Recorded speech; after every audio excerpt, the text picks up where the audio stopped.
Carta del apóstol Pablo a Tito, capítulo 3, verso 8, dice así: palabra fiel, y estas cosas quiero que afirmes constantemente. Amén.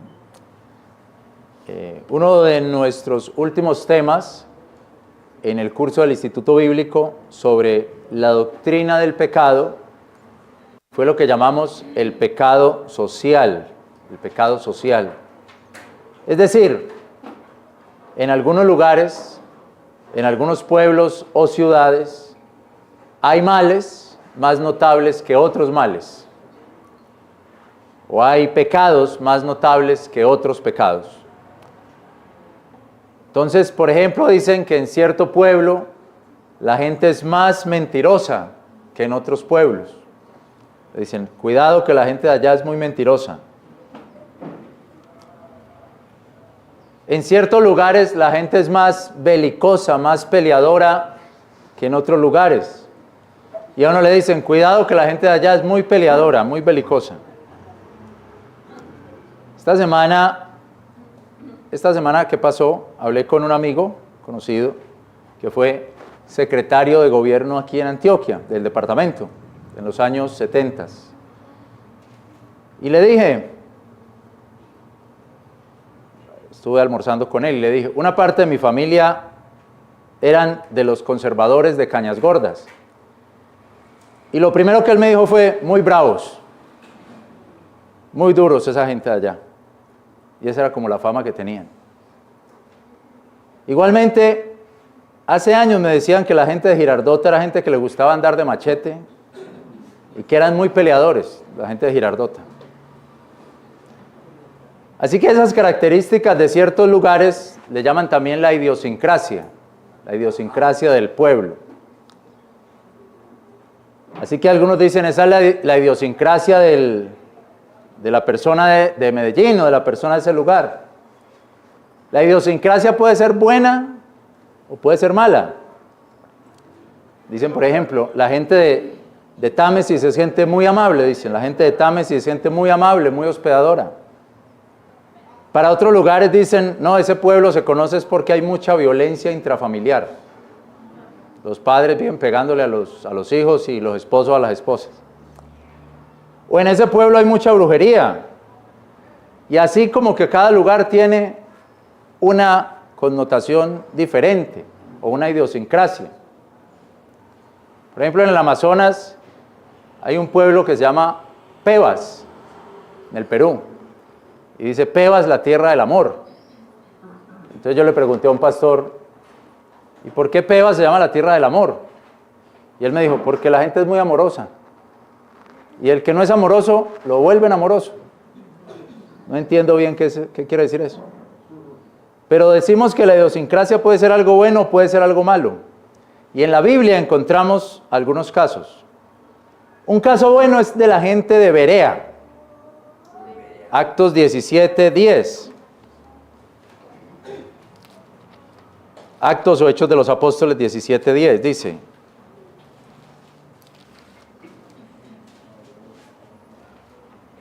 entonces los hermanos luego de noche enviaron a Pablo y a Silas a Berea, los cuales como llegaron, entraron en la sinagoga de los judíos, y fueron estos más nobles que los de Tesalónica, en que recibieron la palabra con toda codicia, escudriñando cada día las Escrituras, para ver si estas cosas eran así. Entonces vemos que la gente de Berea era gente noble que escudriñaba las Escrituras, una comunidad que le gustaba estudiar la Biblia, leer la Biblia, mirar las Escrituras. Digamos, ese es un buen ejemplo. Un mal ejemplo serían los atenienses. Mire ahí en el capítulo 17, versículo 21. Ahí mismo en Actos de los Apóstoles 17:21. Porque todos los atenienses y los extranjeros que allí moraban, en ninguna otra cosa entendían, sino en decir o en oír alguna cosa nueva. O sea que los atenienses eran muy, ¿qué podríamos decir? Curiosos. Todo lo nuevo que llegaba lo querían escuchar. Incluso yo he leído que le servía a todos los dioses, le servían. Ah, ese es el Dios de tal cosa, me sirve. ese Dios sirve para tal cosa, también no sirve. Todo le servía. Lo único que querían era escuchar de todo lo nuevo que llegara. Eso eran los de Atenas. Y así, hermanos, podemos ir mirando tipos y casos de este pecado social. Los de Sodoma vivían en el desenfreno sexual. Los moabitas eran traidores, traicioneros. De Nazaret no salía nada bueno, dice la palabra, ahí dicen algunos hombres. Y el caso que queremos mirar hoy, los cretenses. Así que vamos ahí en Tito, capítulo 1. Tito, capítulo 1, versículo 12. Tito 1:12. Dijo uno de ellos, propio profeta de ellos, los cretenses siempre son mentirosos, malas bestias, vientres perezosos. Y este testimonio es verdadero. ¿Cómo dice ahí? Los cretenses siempre son mentirosos, malas bestias, vientres perezosos. Y este testimonio es verdadero. El profeta de los cretenses era Epiménides, personaje que vivió unos 600 años antes de Cristo, y quien dijo esa frase: los cretenses siempre mentirosos, malas bestias, vientres perezosos. Era un sabio, o que los cretenses lo tenían como sabio, y a pesar de ser un sabio de ellos, escribió mal de su cultura, como si un literato de acá colombiano escriba mal de los colombianos, hable mal de los colombianos, que ha pasado también. Y digamos, habló mal de su cultura, y entre eso dijo que eran muy mentirosos. Y tal vez la mentira más grande que decían los cretenses era que ellos, en su territorio en Creta, estaba el sepulcro de Júpiter, el principal dios romano y griego también, pero en otro nombre, pero el principal dios romano, Júpiter. Y decían, aquí está el sepulcro de Júpiter. Era una mentira muy grande, que casi todo el mundo entendía que era mentira, pero ellos la tenían que sostener de alguna manera. Es decir, ellos se sostenían en una gran mentira, y desde allí llegaban muchas otras mentiras. Y sabemos, mis hermanos, que cuando uno dice una gran mentira, tiene que empezar a decir más mentiras y más mentiras y más mentiras para sostener esa grande mentira. Un conocido me dijo, yo hice esa gestión. Me lo dijo hace un año. Yo hice esa gestión. Y me tenía con eso todo el año. Yo ya hice eso. Yo ya hice eso. Hasta hace poco que me di cuenta que no hizo nada. Y yo me digo, pero ¿cómo puede todo el año afirmar que ya lo hizo si no lo ha hecho? ¿Qué se gana con eso? No hay problema si él no lo ha hecho, que me diga, no lo hice y ya, pero todo el año dijo que ya lo había hecho. Y para eso me tuvo que decir otras cosas y otras cosas para yo seguirle creyendo que ya eso estaba hecho. Para sostener su gran mentira, tiene que empezar a decir otras mentiras. Y al final yo me ponía a pensar, parece puro orgullo. No perdía nada con decir que no lo había hecho. Y ya. Fabio, no lo hice. Bueno, ya sabemos que no lo hizo. ¿Para qué discute que sí? Una mentira y sosteniéndose con otras mentiras, al final parecería por puro orgullo. Y hermanos, de esas grandes mentiras, por ejemplo, vienen a mi mente las de los falsos médicos. Cada rato caen. Yo no sé si es que se emocionan mintiendo, o si es que el sueño de ellos era ser médicos, que tienen que decir que son médicos, y tener diplomas falsos, y meterse a estudiar por allá diciendo que ya son médicos, y falsificando papeles, documentación, y hasta terminan trabajando en un centro de salud. Hubo uno en el 2018 que terminó trabajando en la clínica Sommer, allá en Río Negro. O sea, ¿cómo puede alguien estar haciendo eso y sostener una mentira de ser que es un médico 10 años? 10 años, y hasta se fue para Argentina y todo, hizo estudios en Argentina, y decir que era médico sin serlo. De una gran mentira, ¿cuántas otras mentiras tuvo que empezar a decir para llegar a eso? ¿Cuántas cosas tuvo que llegar a decir para eso? Hay un ejemplo muy curioso aquí en Medellín, que es la de los Alzate. Hace 100 años la familia Alzate, la familia Alzate decía que eran coleccionistas de arte precolombino, y que ellos tenían unos huaqueros que iban por allá al Quindío y encontraban las tinajas y las ollas que hacían las tribus, y ellos le vendían esas tinajas y esas colecciones a extranjeros, a antropólogos y arqueólogos que venían de otros países, y les compraban eso. Julián Alzate y sus hijos, y los hacían aquí en un barrio, aquí en Medellín, en un taller que tenían.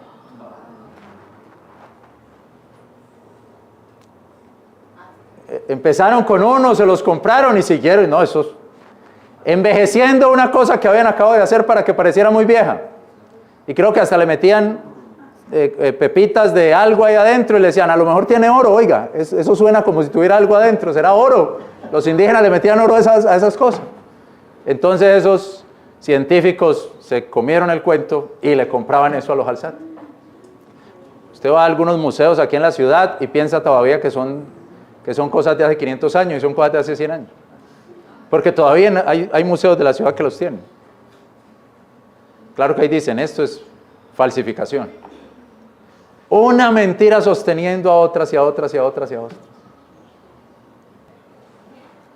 Una mentira sosteniendo otra mentira y sosteniendo otra mentira y sosteniendo otra mentira. Los cretenses siempre mentirosos, que tenían una mentira religiosa.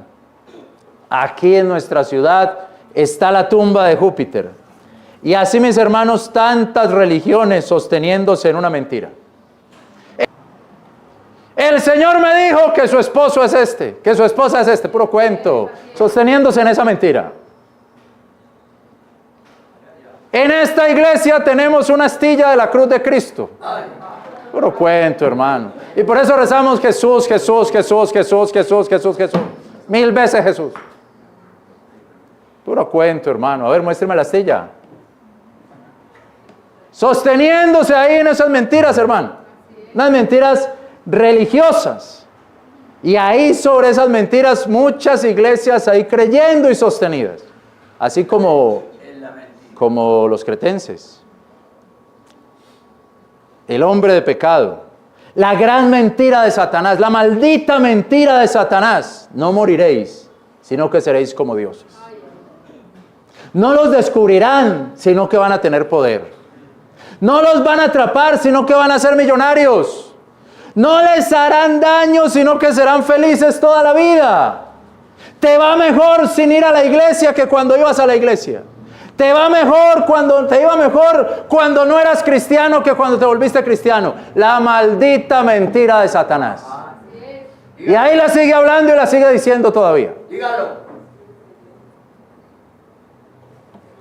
Tito 1:12 dice, propio profeta de ellos, los cretenses, siempre son mentirosos, malas bestias, vientres perezosos.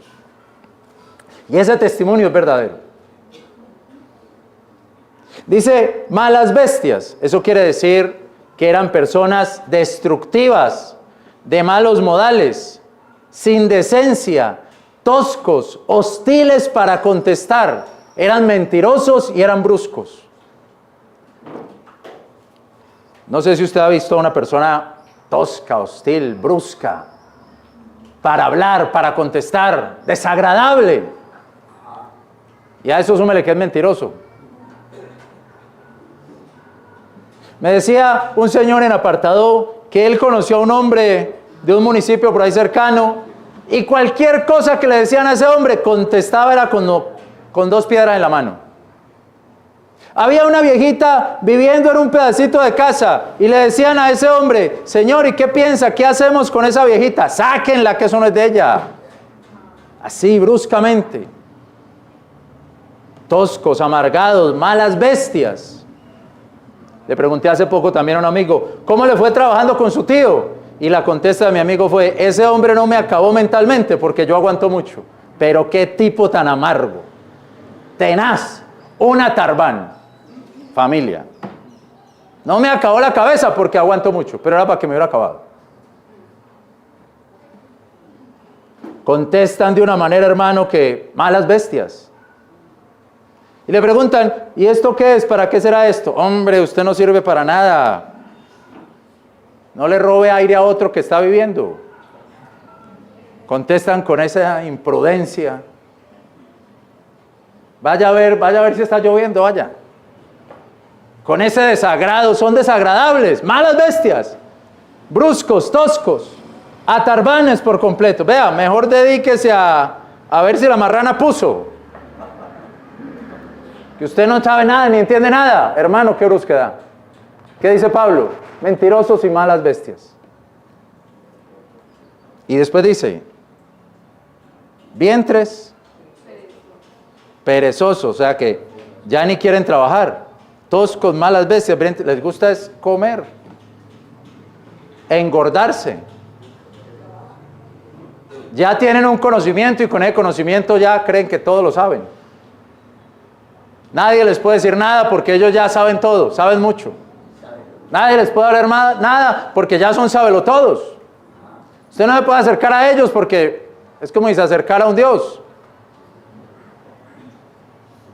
Es decir, ya se creen los mejores porque saben de algo. Y a lo mejor hasta le responden con mentiras, amargos. Le dije a un jefe, hace años, jefe, ¿usted me puede ayudar con esta hoja de vida, revisar esta hoja de vida? ¿Y quién le dijo que yo reviso hojas de vida?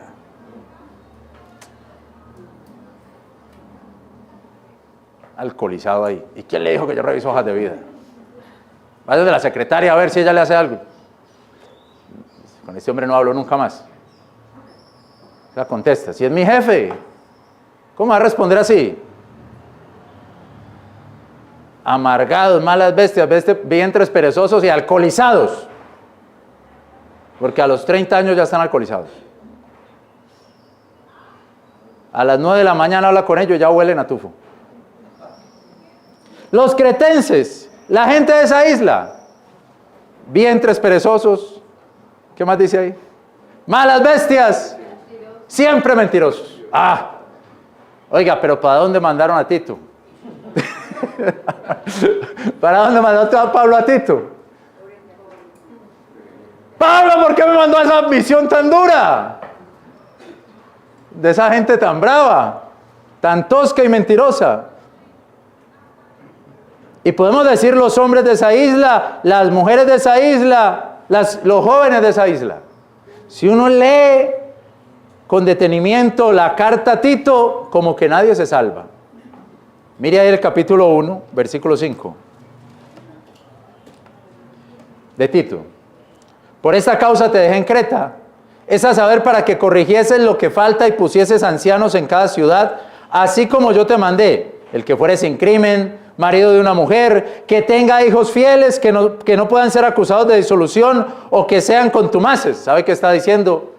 Hay mucha gente que quiere ser predicador y está viviendo la misma vida que están viviendo los demás. Tiene que cuidarse a quien pone ahí de anciano. Porque allá en Creta esos tipos son muy rebeldes, son muy contumaces, son así como le estoy diciendo. No vaya a poner uno de esos ahí de predicador. Cuídese de lo que va a hacer. Entonces, si él le da esos consejos, es porque ese es el tipo de personas que quieren ser predicadores.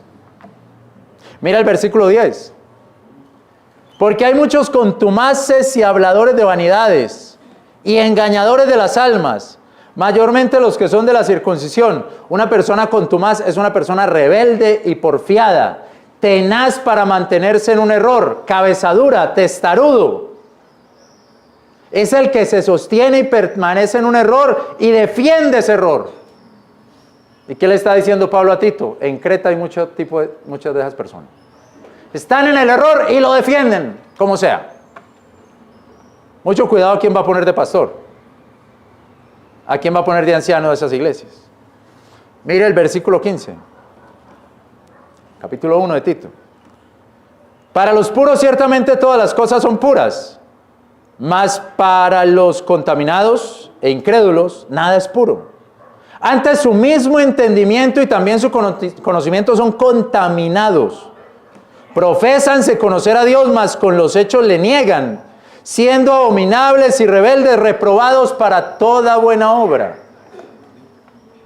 Es decir, son personas que aparentemente quieren lo bueno, pero cuando se les presenta la oportunidad hacen lo malo.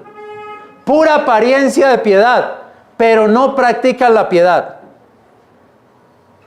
Ahora, hay gente muy fuerte en su moralidad y yo los admiro, pero hay unos que son pura apariencia. Hay gente muy fuerte en su conducta moral y es de admirar, pero hay unos que son pura apariencia. ¿Usted cree, uy, esta persona tan moralmente estricta? Pura apariencia. Como esto de acá. Profésanse conocer a Dios, mas con los hechos lo niegan, siendo abominables y rebeldes, reprobados para toda buena obra.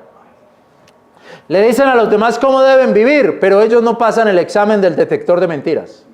Le dicen a los otros cómo deben comportarse, pero ellos no aguantan una prueba de comportamiento. Eso había en Creta, apariencia de piedad. Decían ser muy fieles, pero no lo eran.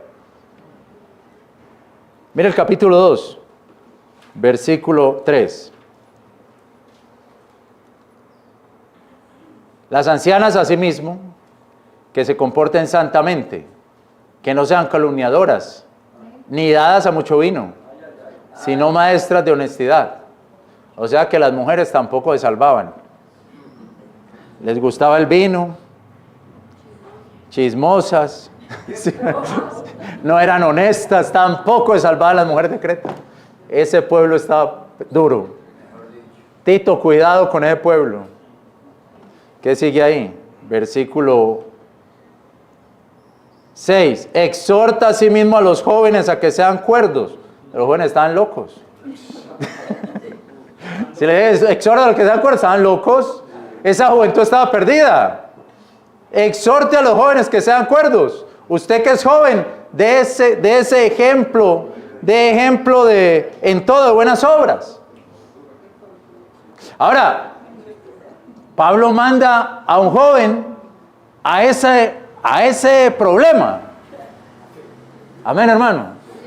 Pablo pone a un joven allá, en medio de esa jauría de lobos, a que arregle eso allá.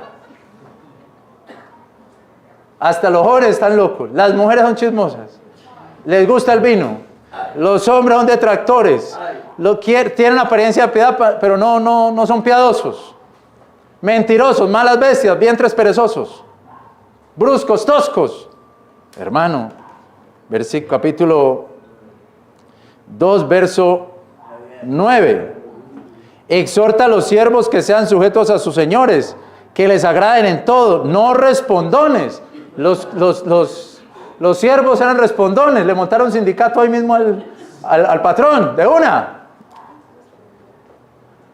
Exhórtalos a que se sujeten.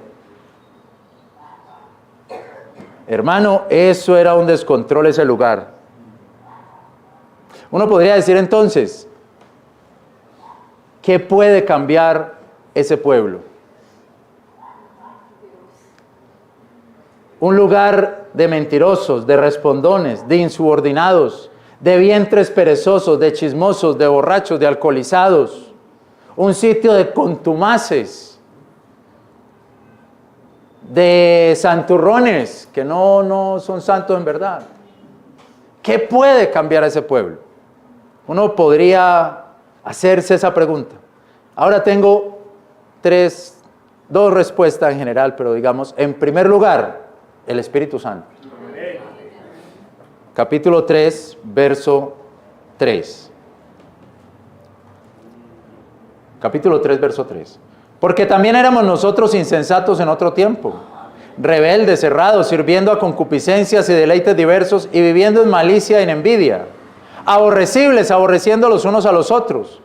Mas cuando se manifestó la bondad del Salvador nuestro Dios y su amor para con los hombres, no por las obras de justicia que nosotros habíamos hecho, mas por su misericordia nos salvó, por el lavamiento de la regeneración y la renovación del Espíritu Santo, el cual derramó en nosotros ricamente. Por Jesucristo, Salvador nuestro. Lo que está diciendo el apóstol es, nosotros éramos así. Y ya cambiamos. ¿Por qué? Porque Él nos salvó y nos dio su Espíritu Santo ricamente. Todo el juicio que está haciendo sobre ese pueblo, que Pablo está haciendo sobre ese pueblo, que Tito está haciendo sobre ese pueblo, o que Fabio está haciendo sobre ese pueblo, hágaselo usted mismo.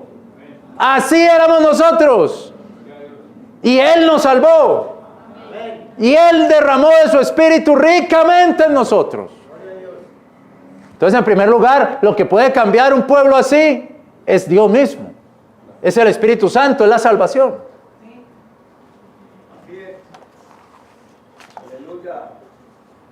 También, mis hermanos, el mismo hombre de Dios.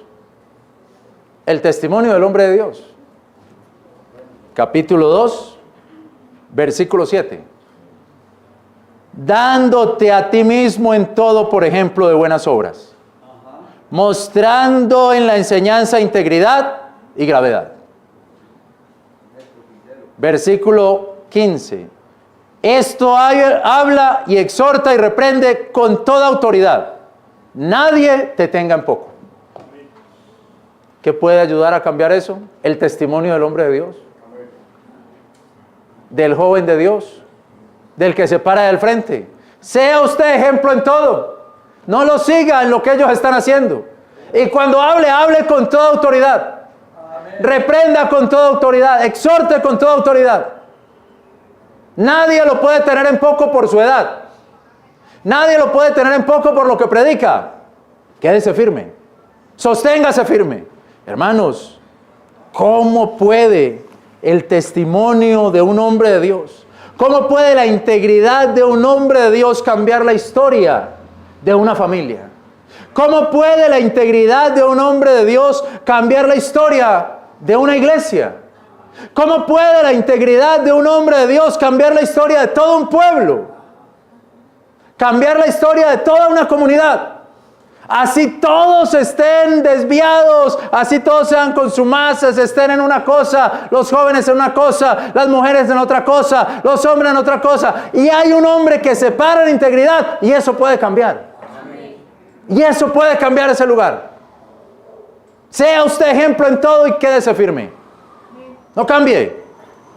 Sea ejemplo ante ellos y hábleles con autoridad.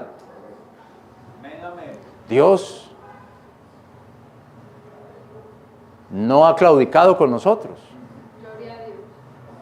Ayer leía a Zuleimi con lo que le estaba leyendo a John Edward. Ella dijo, Dios no claudicó con nuestra familia, algo así.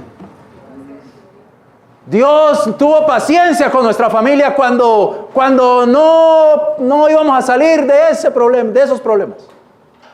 Dios no claudicó con nosotros. El hombre de Dios no puede claudicar tampoco. El que está al frente, el que está dando ejemplo, el padre de familia, no puede claudicar. Si Dios no ha claudicado, si Dios ha tenido paciencia con nosotros, el que está liderando tiene que permanecer firme. Para que esa familia cambie, para que esa iglesia cambie, para que ese pueblo cambie. No puede terminar haciendo lo que los otros están haciendo. Si Pablo lo puso ahí, fue por la voluntad de Dios y Dios permite que esté ahí en medio de todos esos problemas. Ahora, párese firme y no se vaya para atrás. No claudique. Y hermanos, la tercera actitud o el tercer cambio, la tercera actitud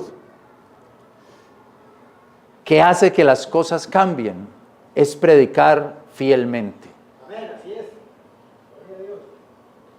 Por eso el versículo 8 dice, del capítulo 3, palabra fiel. Y estas cosas quiero que afirmes constantemente. No cambie la palabra que está dando.